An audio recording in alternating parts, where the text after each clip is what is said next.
très heureuse évidemment d'introduire le professeur Vincent Desportes, que vous toutes et tous ici connaissez très très bien, professeur justement de neuropédiatrie, grand spécialiste des troubles du neurodéveloppement, et qui va nous faire part de sa grande expertise tant sur le plan clinique que sur le plan physiopathologique du TSA au sein des TND, avec les apports réciproques.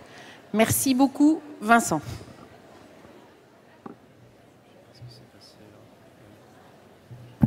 Merci Frédéric. Bonjour à chacun, chacune d'entre vous. Vous êtes nombreux, c'est impressionnant. Je remercie Sandrine Saunier et toute l'équipe du CRA. Je suis très impressionné aussi, Sandrine, de ta zénitude dans ce contexte. C'est vrai que ta joie est contagieuse. On est content de se retrouver sans masque et tous ensemble. Et la manière dont tu as de gérer cela, alors qu'il y a 3 semaines, il y avait encore la moitié de l'amphi qui était vide, c'est très impressionnant. Donc en effet, c'est une psychologie positive qu'il faut diffuser. Et merci aussi à Thierry Maffre pour le GNCRA d'avoir co-organisé cet événement. Comme vous voyez le titre, je suis un petit peu décalé par rapport au cœur du sujet qui est l'autisme, mais j'espère ne pas m'en éloigner et y revenir en permanence comme un jeu de ping-pong en fait, pour évoquer un certain nombre de choses, des TSA au sein des troubles du neurodéveloppement. Pour que vous puissiez voir que ça avance et que je ne vais pas dépasser mon temps de parole, j'ai mis un petit programme en 5 points. Vous allez voir que ça se déroule assez bien et que je ne serai pas dans 1h30 au point 3. Ce que je vous partage, c'est un peu issu de ce que m'apprennent les patients au quotidien et leurs parents, et puis de ce que j'ai appris aussi des collègues. C'est basé beaucoup sur la clinique et puis un petit peu sur des travaux de recherche sur la fin de ma présentation, autour de maladies rares du neurodéveloppement. Les troubles du neurodéveloppement, si on veut en donner une définition, il s'agit d'un défaut de développement d'une ou plusieurs fonctions cognitives. C'est la compétence cognitive qui est en jeu, alors qu'elles sont attendues lors du développement psychomoteur et affectif de l'enfant. Mais c'est le deuxième point de cette définition qui est important, c'est que cela entraîne un retentissement important sur le fonctionnement adaptatif, scolaire, familial et social. S'il n'y avait pas cette deuxième partie, on ne serait pas là tous ensemble pour en discuter. Deuxième point de cette diapositive, c'est que ces troubles du neurodéveloppement, on n'a pas attendu le DSM-5 pour nous expliquer qu'ils étaient connectés entre eux. Mais il est vrai que, peut-être aussi en France, on avait eu pendant pas mal de temps des politiques publiques un petit peu en silo avec les troubles spécifiques des apprentissages, avec l'autisme, avec les troubles du développement intellectuel, chacun un petit peu séparé, comme dans ces boîtes étanches. Or, un point important du DSM-5, mais qui correspond à notre clinique, c'est pour ça, c'est pas parce que c'est DSM-5, mais c'est parce que ça résonne auprès des patients qui incarnent ces concepts, c'est que ces diagnostics ne s'excluent plus mutuellement, contrairement aux classifications précédentes.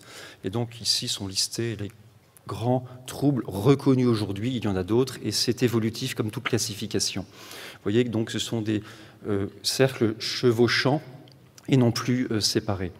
Par exemple, pour les troubles du spectre de l'autisme, on sait qu'il y a 30 à 40% de personnes avec TSA qui ont aussi un trouble du développement intellectuel, et 40 à 60% qui ont des troubles de développement de la coordination, qui ont un TDAH, qui ont des troubles spécifiques des apprentissages scolaires, des troubles du langage, et puis, pour certains, 10-15% en moyenne, une épilepsie. Vous voyez donc des pathologies associées, montrant bien qu'on est dans une pathologie neurodéveloppementale. Par ailleurs, et ça c'est en travaillant auprès d'enfants avec des maladies rares du neurodéveloppement, on sait que des syndromes qui sont réputés s'accompagner de troubles du développement intellectuel, comme la trisomie 21, un trouble du spectre de l'autisme peut se rajouter, en particulier quand ce sont des petits nourrissons qui font des spasmes infantiles, un syndrome de West, et qui viennent rajouter un surhandicap avec des troubles cognitifs et de la cognition sociale qui viennent se rajouter. De même, l'X fragile, qui est un peu l'apanage d'un trouble du développement intellectuel, première cause de handicap intellectuel d'origine génétique héritée, on sait qu'il y a entre 8 et 50% selon les séries d'enfants ou d'adultes qui ont un trouble du spectre de l'autisme. Donc on voit bien déjà une intrication de ces troubles chez les mêmes personnes. Ici, j'ai mis l'image d'une IRM, d'une personne qui a une sclérose tubéreuse de Bourneville. Et dans le champ de la sclérose tubéreuse de Bourneville, il est de bon ton de dire qu'il y a des TAND, c'est-à-dire des troubles associés à la sclérose tubéreuse de Bourneville, neurocognitifs. Mais en fait, c'est un acronyme qui dit simplement que certains ont un autisme, certains ont un trouble du développement intellectuel, ou les deux, et certains qui ont une épilepsie plus tardive et focale peuvent avoir des troubles spécifiques des apprentissages ou un TDAH. Donc vous voyez que 3 exemples de syndromes qui donnent un panel de troubles du neurodéveloppement qui font que pour ces personnes-là, on ne peut pas les penser uniquement sous forme de un trouble plus que l'autre. Du repérage au diagnostic catégoriel, c'est aussi une question de transversalité. Je prends ici l'exemple d'un travail qui a été fait par Lucie Pagès, qui est directrice du CAMS de Roanne, médecin directeur, et qui a repris pour un travail de DU 322 enfants rentrés dans le CAMS. Elle a regardé les diagnostics qui étaient posés à la sortie du CAMS, à 5 ou 6 ans. Et vous voyez que ceux qui étaient rentrés pour retard de langage, c'est-à-dire pas d'association de 2 mots à 2 ans, plus de 218 enfants étaient dans ce cas-là. Certains aussi avec des troubles de la marche. Vous voyez que les diagnostics finaux ici, dans cette population, qui ne veut pas dire que ce sont des chiffres à retenir pour la population générale, mais c'est intéressant de savoir qu'un quart était en train de révéler un trouble du développement intellectuel, un quart un trouble du langage oral, un 8e un trouble du spectre de l'autisme, et puis en attente, en bleu là-haut, c'est des enfants qui ont des diagnostics complexes, multidis ou autres, et pour lesquels un diagnostic ne peut pas être posé même à 6 ans. C'est des choses qui arrivent en clinique. Autre publication qui m'intéressait, c'est celle de l'équipe de la Salpêtrière avec Vincent Guinchat, qui, à partir de questionnaires parentaux, a regardé ce que les parents avaient repéré précocement chez les enfants qui, in fine, avaient un diagnostic de TSA. Et pourquoi je montre ça, c'est que les parents qui avaient repéré plus précocement des symptômes, mais qui étaient des symptômes peu spécifiques, comme un retard moteur, une passivité, des troubles du sommeil, ces enfants, en fait, comme il n'y avait pas les signes de type trouble d'interaction sociale, ont eu un diagnostic de TSA plus tardif que ceux qui se sont révélés par des éléments qui orientaient vers le TSA. Donc ça interroge justement sur l'importance de s'intéresser aussi aux signes non spécifiques, qui ne concernent pas que les TSA, mais aussi les enfants avec TSA. Autre point peut-être de réflexion, c'est que les premières et deuxièmes lignes, les professionnels de première et deuxième ligne, du tout venant, du droit commun, ce sont les mêmes pour tous les TND, à l'école, à la crèche, etc. Et les professionnels de deuxième ligne sont aussi globalement, sauf certains dispositifs très spécifiques, impliqués dans la prise en charge et les interventions et les soins des personnes ayant des TND au sens large.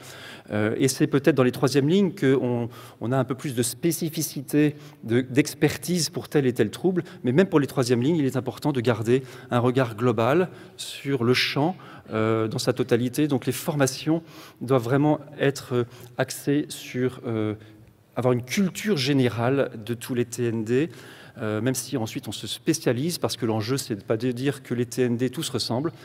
Bien sûr, il y a une spécificité propre à chaque trouble, et ça, on ne cessera pas de le redire, mais ça n'explique pas tout.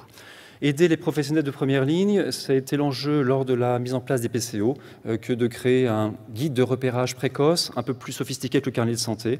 C'était une belle aventure collective. On s'est retrouvé avec l'ensemble des professionnels impliqués dans la petite enfance. Chacun est venu avec ses boîtes à outils, ses mallettes, ses outils standardisés, et on a recherché comme ça des drapeaux orange et des drapeaux rouges qui ont permis d'établir ce guide dans le cadre donc, de la stratégie nationale autisme TND.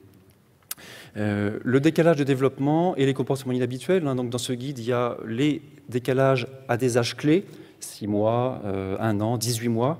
Le 18 mois a été rajouté, il est capital, en particulier dans l'autisme, etc. Mais il y a aussi des signes qualitatifs qui sont à repérer, quel que soit l'âge de l'enfant. Et évidemment, dans le champ de l'autisme, avec ses particularités d'intégration sensorielle, mais aussi des choses peu spécifiques comme le sommeil et l'alimentation, quand cela a un caractère durable et envahissant. Le risque, si on se focalise sur un des TND, parce que c'est celui-là qu'on connaît bien, c'est celui-là pour lequel on a l'impression qu'on a des outils, c'est qu'on ne trouve que ce qu'on cherche, c'est-à-dire qu'on va trouver sous le lampadaire de ce que l'on connaît, et que le reste, on l'ignore.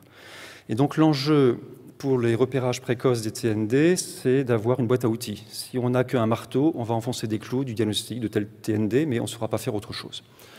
Donc, si on a un regard un peu trop étroit, on risque aussi de passer à côté de diagnostics graves et urgents. Comme ici, par exemple, ce petit garçon, toute personne travaillant auprès de la petite enfance doit avoir vu cette vidéo. Il s'agit d'un petit bébé qui fait des spasmes infantiles. Vous avez vu, il a fait une contraction comme ça, comme s'il avait mal au ventre. Ils vont généralement d'ailleurs chez le gastro, on leur met un traitement anti-reflux et en fait on s'aperçoit que c'est des spasmes infantiles avec ses caractères en salve. C'est une urgence thérapeutique et diagnostique. Je passe le détail. À droite, c'est la vignette, c'est la cuisine de neuropédiatre. Peu importe, l'essentiel c'est la vidéo. Il faut avoir repéré ça car c'est une véritable urgence.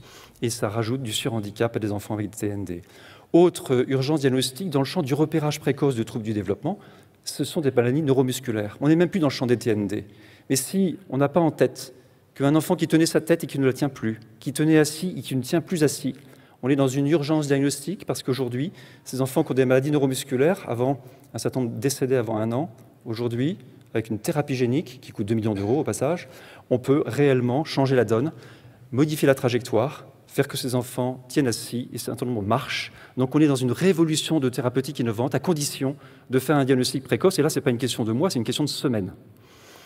Donc gardons un regard large. Troisième point, les diagnostics catégoriels, des diagnostics catégoriels vers les diagnostics fonctionnels. Parce que diagnostic catégoriel, ok, on a un diagnostic de troubles du développement intellectuel selon les critères diagnostiques. Je n'ai pas le temps de les énumérer. Mais qu'est-ce qu'il y a de commun entre toutes ces personnes, celle qui a un polyhandicap avec un handicap moteur sévère et un déficit sensoriel, intellectuel sévère, qui nécessite des soins courants pour la vie quotidienne, y compris pour l'alimentation et l'hygiène. Qu'y a-t-il de commun avec un jeune adulte qui est en milieu ordinaire, dans un ESAT, hors les murs ou avec un coach, et pourtant ils ont tous le diagnostic de troubles du développement intellectuel. Qu'y a-t-il de commun pour des personnes qui ont un trouble du spectre de l'autisme en fonction justement du degré de langage expressif, du degré d'atteinte intellectuelle associée et donc de niveau d'aide requis qui en découle, entre des jeunes dont vous avez vu peut-être les images dans le film Hors Normes, avec un autisme déficitaire et des gros défis comportementaux, et de ce jeune qui est en collège avec un certain nombre d'Asperger et qui lui, certes, est en grande difficulté d'ajustement relationnel et a un véritable une situation, on va dire, de handicap qu'il est essentiel de prendre en compte, mais pas de la même manière que l'autre jeune de gauche. On voit bien donc qu'ils ont tous les deux un TSA, mais finalement les réalités sous ce chapeau TSA ne nous disent pas grand-chose de leur adaptation à la vie quotidienne. Autre point, quand un enfant ou un adulte a plusieurs diagnostics associés, la question, c'est de se dire, mais qu'est-ce qui, aujourd'hui, à cet instant, impacte le plus la vie quotidienne? On a tous ces enfants qui ont un TSA ou un TDC, trouble de développement de la coordination, pour lesquels se révèle secondairement un trouble de l'interaction sociale, ou bien un enfant qui a un TSA, pour lesquels se révèle à l'âge scolaire un TDAH. Et donc, ces diagnostics, vraiment, gardons en tête que ce ne sont pas des tatouages, ce sont des autocollants qu'il faut savoir mettre et enlever. Enlever parfois parce que, grâce aux interventions, certains enfants quittent le champ et non plus les critères diagnostiques, et c'est tant mieux. En revanche, avec cette approche développementale, il faut savoir que d'autres peuvent se rajouter. Dans cette transversalité entre les TND, j'aime citer la Vineland, les comportements adaptatifs, qui, d'un outil diagnostique nécessaire pour poser un diagnostic de trouble du développement intellectuel, est devenu un outil fonctionnel pour beaucoup de monde. Bien sûr, pour la déficience intellectuelle, il est essentiel, depuis le DSM-5, de regarder les conséquences adaptatives d'un faible quotient intellectuel, justement parce que c'est plus fonctionnel, c'est l'intelligence pratique dans la vie de tous les jours. Et on voit ici d'ailleurs que ces deux, et j'emprunte ici ces diapos à Nathalie Twill, que je remercie, qui est du CRA de Lyon. Vous voyez ici qu'en apparence, il n'y a pas beaucoup de différence entre ces deux jeunes, qui ont tous les deux 11 et 12 ans, avec des QI autour de 40. Et quand on fait leur Vineland, vous voyez qu'à droite, le jeune révèle des compétences adaptatives qui sont bien meilleures qu'à gauche, et que donc on a un zoom beaucoup plus pertinent grâce à ces outils que grâce avec une psychométrie un petit peu rabat-joie. Mais au-delà des diagnostics, Si on prend l'exemple de ce jeune homme, et c'est à nouveau Nathalie, que je remercie, qui a 23 ans, qui a une trisomie 21, qui travaille en ESAT, qui vit chez ses parents et qui a un QI à 46, eh bien, il a des compétences adaptatives qui sont meilleures que ce qu'aurait pu prédire son QI, en particulier au niveau de la vie quotidienne. Et puis une autre personne de 39 ans, qui est un homme qui vit en couple, et sa femme avait repéré quand même elle s'inquiétait, et elle évoquait elle-même un trouble du spectre de l'autisme confirmé avec un syndrome d'Asperger, confirmé avec les outils normés. Vous voyez que ce jeune homme a des compétences intellectuelles strictement normales. Et en fait, quand on fait sa Vineland, c'est assez étonnant. En apparence, il ne s'agit pas de dire qu'ils ont des fonctionnements strictement identiques. Il faut aller plus loin que ça. Mais en apparence, on se dit, mais finalement, il est aussi en difficulté que ce jeune avec une trisomie 21, alors que leurs compétences intellectuelles n'ont rien à voir. Et pour cette personne de 39 ans qui avait un diagnostic d'Asperger, le fait d'avoir une Vineland, de comprendre ses difficultés adaptatives, c'est ça qui était utile pour obtenir une ERQTH, pour qu'il puisse trouver du boulot, et pas le diagnostic de TSA, pas uniquement. Inversement, des outils qui sont très connus et bien utilisés dans le champ de l'autisme, parce que c'est le cœur même des problèmes chez les personnes autistes, cette question de l'intégration sensorielle, et donc qui est ce profil sensoriel de Dune, et qui est utilisé et qui certes est utilisé dans le champ de l'autisme, mais je voulais simplement illustrer par Léo, c'est une vignette que j'emprunte beaucoup de choses aux autres, vous avez vu, à Dominique Gras, qui est neuropédiatre à Paris, et qui, ce Léo, si vous regardez sa vignette rapidement, il a vraiment tous les éléments comportementaux d'un jeune avec un TDAH, il a 9 à l'inattention d'ailleurs, il est aussi un peu hyperactif, mais la maman, elle était alertée aussi par autre chose, d'autres dimensions au-delà du TDAH, qui fait que le matin, c'était infernal parce qu'il fallait essayer différents habits successifs parce qu'il ne supporte pas les étiquettes, ni les textiles, ni certaines manches. Après, est-ce qu'il a aussi un TSA associé? J'en sais rien. En tout cas, on lui a fait un profil sensoriel et on a vu que ce jeune avec TDAH avait un certain nombre de difficultés sensorielles dans différents domaines et que ça a été utile pour lui de faire cette approche. Or, c'est pas... En tout cas, pour moi, neuropédiatre, je n'utilise pas suffisamment cela en dehors du champ de l'autisme. Et vous voyez que pour lui, pour Léo, ça a permis concrètement, en fonction de son profil, d'adapter avec différents outils et différentes adaptations à l'école, à partir, entre autres, de cette évaluation un peu standardisée. Quatrième point, des bases neurobiologiques communes. Là, je vais être assez rapide. C'est que, en effet, quand on regarde dans la littérature les facteurs de risque de TSA et d'autres troubles du neurodéveloppement, comme les troubles du développement intellectuel ou les troubles d'apprentissage, eh bien, on a un certain nombre de facteurs communs et qui sont résumés ici dans la grille de repérage précoce pour le médecin généraliste. On a sélectionné 12, mais qui sont justement des facteurs de vulnérabilité qui doivent éclairer aussi le médecin sur un risque particulier. Quand on regarde la génétique des troubles du neurodéveloppement, c'est un papier qui date de 2016, donc vous voyez qu'ils disent depuis maintenant on a dû tripler ou quadrupler le nombre de gènes. Mais simplement, regardez à gauche, ici, vous avez 30 gènes qui sont à la fois impliqués chez des personnes qui ont soit une DI, soit un TSA, soit les deux.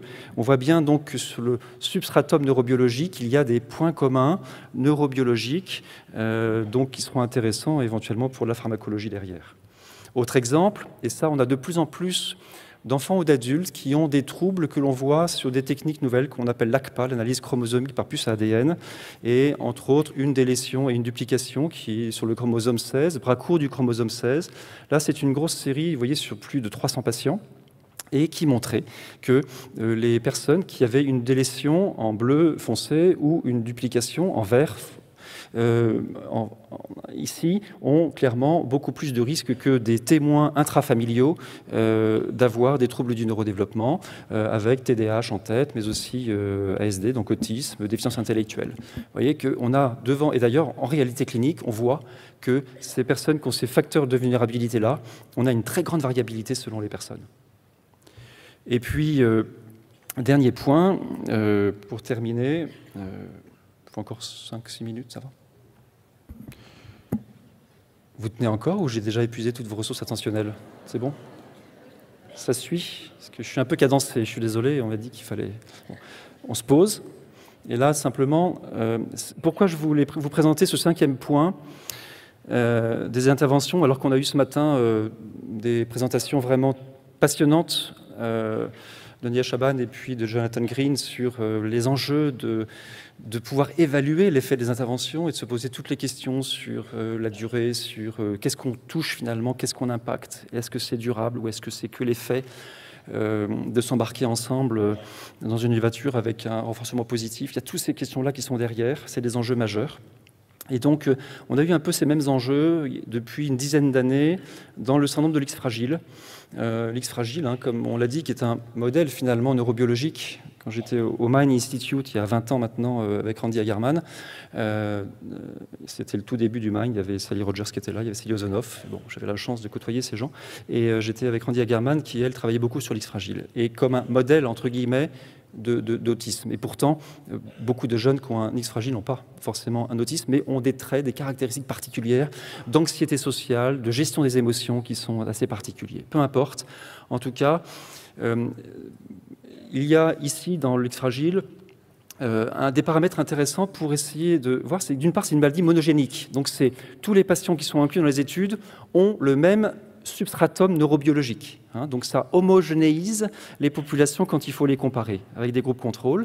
Et donc vous voyez ici la complexité, on a l'impression qu'on connaît quand même pas si mal que ça le rôle de la protéine FMRP qui est en bas à gauche là, du truc. Et quand elle est absente, vous voyez tous les dérèglements en cascade que cela comporte. Et du fait de la connaissance physiopathologique de l'X fragile, les gens se sont lancés dans des essais thérapeutiques de différentes voies. Je passe le détail. Vous voyez ici chez la souris, il y a eu quand même des tas de traitements essayés avec les différentes hypothèses physiopathologiques qui semblaient tenir la route. Et d'ailleurs, la souris, elle était assez contente parce que à chaque fois qu'on essaye un truc, elle est guérie. Et donc, minocycline, neurotrophic factor, etc., l'ovastatine, etc. Et on a même le cannabis, c'est très à la mode, qui guérit les souris X fragiles. Donc on s'est dit, chouette, on va y aller, et on va faire ça chez l'homme. Au point d'ailleurs que ça a commencé à faire des buzz médiatiques, l'X fragile, un retard mental préalable. Vous voyez, on était en 2012, c'était le terme retard mental qui était encore dans les journaux, comme quoi la sémantique évolue. Mais simplement, on se questionnait, on était très motivés. Mais les souris et les hommes, c'est pas pareil. Donc, alors on a commencé, malgré tout, très content de tout ça. Première étude sur Lyon, Lausanne et Rome, et on a montré qu'il y avait un effet d'un médicament, peu importe. Ce que je veux vous amener à comprendre, à partager avec moi, c'est plutôt l'intention de tout ça, quel que soit le médicament qu'on essaye. On essaye un médicament qui module le glutamate, mais peu importe. Et on a eu un effet sur un sous-groupe de patients qui avaient un profil de méthylation particulier. Donc on est très content, à nouveau, buzz médiatique, les télés, tout ça, et on y va. Et puis donc on a voulu confirmer ces études par plus de personnes. Et vous voyez, là il y a plus de 300 personnes qui ont été incluses, adolescents et adultes, sur 24 sites au niveau mondial, avec de la Big Pharma, entre autres ici Novartis, mais il y avait aussi Roche et d'autres. Je n'ai pas de lien d'intérêt. Et donc ici, pour voir justement avec des groupes contrôle, et badaboum, aucun effet, un magnifique effet placebo, avec le traitement qui s'appelle mavoglurante. Plus on met des doses fortes, plus on s'éloigne de l'efficacité, puisque le placebo était équivalent à la dose faible, et au-dessus, on a des effets indésirables du traitement. Donc en pratique, tout ceci s'écroule, tout est arrêté, et c'est valable aussi pour toutes les autres tentatives. Et donc, on a publié que ça ne marchait pas. Au passage, c'est intéressant de savoir que des labos pharmaceutiques, on a demandé, ils ont joué le jeu de publier des résultats négatifs. Et ça, c'est fondamental. Et des tas d'autres études avec d'autres médicaments, pareil. Donc toute cette saga des essais thérapeutiques dans les fragiles tombait à l'eau, et on s'est dit, mais qu'est-ce qui se passe, Alors lui, il n'a pas l'air très affecté, il a toujours son beau sourire, mais malgré tout, on veut l'aider avec des médicaments, on ne savait pas grand-chose. Et donc, on a réfléchi tous ensemble mais tirons les leçons de cela. Qu'est-ce qui s'est passé ? Il s'est passé d'une part qu'il y avait des modèles animaux qu'il fallait reproduire. Donc, il y a une charte de publication dans les données précliniques qui doit être réellement plus robuste et qui est décrite ici si ça vous intéresse. Mais sur le plan clinique, ça nous a révélé quelque chose de fondamental qui est l'effet placebo, qu'on connaît tous, qu'on connaît aussi en clinique. C'est même peut-être la bonne nouvelle de ces études, c'est de démontrer que quand on s'intéresse aux gens, quand on prend soin d'eux, quand on les inclut dans un essai thérapeutique et ils savent qu'ils doivent pouvoir s'améliorer, ils vont s'améliorer, quel que soit le traitement qu'on donne. Et ça, c'est très embêtant dans l'essai thérapeutique et c'est très rassurant dans l'effet du soin qui est quand même, pour le coup, la base de notre travail. Et là, il y a eu 2 travaux qui sont issus d'un travail d'Aurore Curie et de Karin Jansen, qui elle est suédoise, un travail qu'elles ont fait pour faire des méta-analyses sur l'ensemble des essais thérapeutiques en double aveugle contre placebo dans le champ de la déficience intellectuelle, quelle que soit la cause, et qui est clair sur le fait que dans ces analyses de trajectoire développementale, pour voir l'effet d'un traitement, déjà, il faut prendre en compte les progrès naturels de l'enfant. C'est-à-dire que l'enfant, il grandit, il progresse, quoi qu'on fasse, je dirais, et tant mieux. Donc, il faut prendre ça en compte dans les progrès. Il faut prendre en compte aussi le fait de rentrer dans l'étude, il va s'améliorer, c'est l'effet placebo. Et donc, vous voyez que l'effet propre au traitement, là, c'est propre aux médicaments, mais l'effet propre aussi à une approche thérapeutique, d'intervention, et de voir l'effet de cela par rapport au fait en soi de prendre soin, c'est une question compliquée. Et d'autant plus compliquée que, et on a vu là avec cette méta-analyse que cet effet placebo, il est explosif quand il y a des études ouvertes. Donc arrêtons de faire des études ouvertes pour montrer qu'il y a des médicaments qui marchent, alors qu'on n'a pas de groupe contrôle. Ce n'est pas la peine, on perd son temps parce que ça marche, mais parce que l'effet placebo est énorme. Autre point important de ces études, c'est que l'effet placebo est beaucoup plus important dans des questionnaires parentaux et dans des données subjectives des médecins que dans des outils diagnostiques et d'évaluation objectivables, indépendants d'un tiers. Et donc ça pousse évidemment à... Alors je ne sais pas si là, ça s'allume le... Pardon, je vais mettre la souris. Donc, ça veut dire qu'il faut absolument, dans le développement de tous les critères de jugement, et j'ai bientôt terminé, avoir, disons, des critères de jugement les plus objectivables possibles. C'est pourquoi beaucoup de labos travaillent sur des outils, sur des tablettes, avec du pointage. Il suffit que l'enfant ait un pointage et qu'on ait un eye tracker aussi pour capter son regard. Et on acquiert avec cela beaucoup de données, d'informations. Pardon, je vais quand même vous montrer la petite vidéo qui est... Hop. Voilà. Vous voyez ici, non, vous ne voyez pas. Voilà, clairement. Est-ce que l'enfant est attiré par ce jeu de scène sociale ou par quelque chose de non social? Chez des enfants typiques tout venant, évidemment, ça crève l'écran. On sait qu'on est attiré. Ce n'est pas un scoop que de faire ça, mais simplement... Tous les labos aujourd'hui sont en train de développer dans le champ du neurodéveloppement des outils de ce type-là. Là, en l'occurrence, pour boucler la boucle, sur des enjeux d'interaction sociale. Et je crois qu'on pourrait en discuter pendant des heures, mais pour ces maladies syndromiques, pour lesquelles on connaît la physiopathologie, on connaît les gènes, c'est vrai que si on veut, on sait que les interventions seules ne permettent, disons, on l'a vu ce matin, ça diminue clairement l'impact du trouble. Certains même sortent du diagnostic de TSA pour tomber dans un diagnostic non spécifique. Mais malgré tout, la trajectoire développementale dans ces troubles du neurodéveloppement reste bridée par les facteurs sous-jacents neurobiologiques. Dans le cas de maladies monogéniques, c'est la compréhension fine de la physiopathologie qui aboutira à l'essai de nouvelles molécules, même si aujourd'hui on ne les a pas. Mais les médicaments seuls, comme toujours en clinique, ne seront pas suffisamment effectives. C'est comme mettre de la Ritaline sans accompagnement d'un enfant avec un TDAH. Là, tous les nouveaux essais thérapeutiques vont devoir coupler des interventions et de la pharmacologie, si on a évidemment un rationnel utile en pharmacologie. Voilà, j'ai terminé. Un peu de pub pour les DU du neurodéveloppement. Et je voudrais remercier simplement les patients avec qui on apprend son métier au quotidien. Je remercie aussi toute l'équipe de neuropédiatrie de notre service de Lyon, qui font un travail énorme de clinique, de terrain, et qui participent à tout ça, y compris à de la formation. Donc, merci à vous. Merci beaucoup, Vincent. On a la place pour une question. Donc, le temps que l'amphi s'allume, je te remercie beaucoup parce que c'est vrai que c'est cette question du neurodéveloppement, notamment en clinique, dans les CRA où les diagnostics dits de niveau 3 ne sont plus que des problématiques de diagnostic complexes. Et donc, c'est absolument clé ce que tu as dit. Et puis, l'honnêteté de montrer des travaux négatifs dans la recherche et comment la recherche de l'animal à la pharmacologie humaine, c'est un vrai challenge. C'est rare de l'entendre aussi en conférence publique et c'est très important, donc je te remercie beaucoup. Alors c'était juste parce que j'essaye de repérer dans l'amphi, on a le temps pour une question, dans le timing. Alors je vois pas bien parce que j'ai les la lumière... Ah, si, en face de moi, tout droit, là, en face de moi, je vois un bras levé. Bonjour. Bonjour. Vous pouvez vous lever, s'il vous plaît, pour que le professeur Desportes vous voit. Je ne sais pas si vous repérez. Je vous vois, je suis en interaction directe, visuelle. Je voulais savoir s'il y avait eu des études aussi entre le lien avec TSA, TDAH et syndrome d'Ehlers-Danlos avec les comorbidités et avec le syndrome de stress post-traumatique, parce que j'ai l'impression que c'est assez lié et que c'est des choses qui peuvent être en lien. Et je voulais savoir s'il y avait des études à ce sujet. Alors là, vous élargissez sacrément le champ au stress post-traumatique. Mais ce qui est intéressant, tout est lié. Hein. La question de la trajectoire développementale, elle est totalement liée aussi à l'histoire singulière de l'enfant dans sa famille. Donc ça, et y compris les phénomènes anxieux, dépressifs et autres, sont capitaux à prendre en compte. Après, l'Ehlers-Danlos, c'est en soi un syndrome avec différents gènes, différentes entités, hypermobiles, etc. J'avoue que je ne suis pas du tout spécialiste de l'Ehlers-Danlos.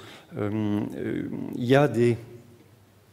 Si on peut répondre par une pirouette, la question de la sensorialité dans l'Ehlers-Danlos est aussi une question importante, hein, avec un certain nombre de combinaisons, des choses comme ça qui permettent de contenir sur le plan corporel des jeunes enfants et que ça aide.